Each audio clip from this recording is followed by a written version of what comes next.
Ką tik įsijungė šviesa. Visas šias 3 paskutinės savaitės aš išeinu 7 iš namų, grįžtu 7-9, vakar 10:30 ir akvariumo aš nematau, pašeriu dar tamsoj, grįžtu, įsijungiu trumpam šviesą. Ir va tas akvariumas auga nieko nedaromas. Kitas akvariumas irgi auga nieko nedaromas.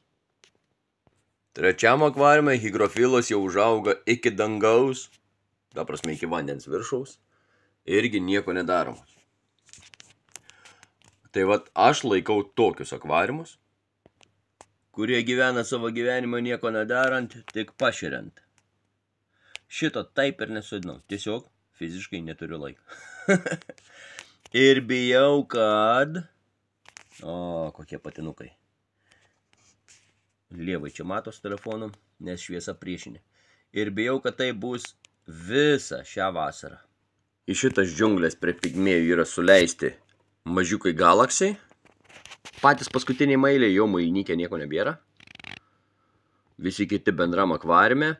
Ir man iki rudens reikėtų žuvis sumažinti, nes jos nėra dašeriamas. Pasilikti vos. Didžiajam sumažinti kuo labiau žuvų kiekį. O krevetynas su augalais ramiai gali būti ir mėnesį be manęs.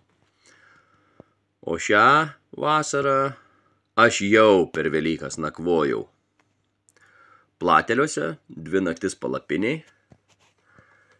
Ir nors naktį buvo ganėtinai šalta dar, su vaikais nerekomenduoju. Bet suaugus aš šiemet dirbsiu daug. Jeigu jau taip išeis, gamtoj būsiu daug ir prie akvariumų grįšiu rudenį. O per tą laiką mano akvariumai niekur neskubant, pakeičiant savaitgalį dalį vandens ir ryte po biškį pašeriant, jie subręs.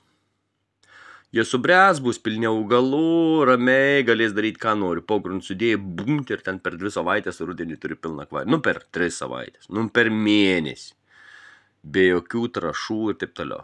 Tai vat aš nemėgstu greitų akvariumų dėl to, kad mano gyventojai nereikalauja to ir nenoriu kiekvieną dieną pagrindinį savo laiką skirti akvariumui. Taip, aš skyriau jiems daug laiko, bet ne dabar. Bet ne dabar, ne šį sezoną.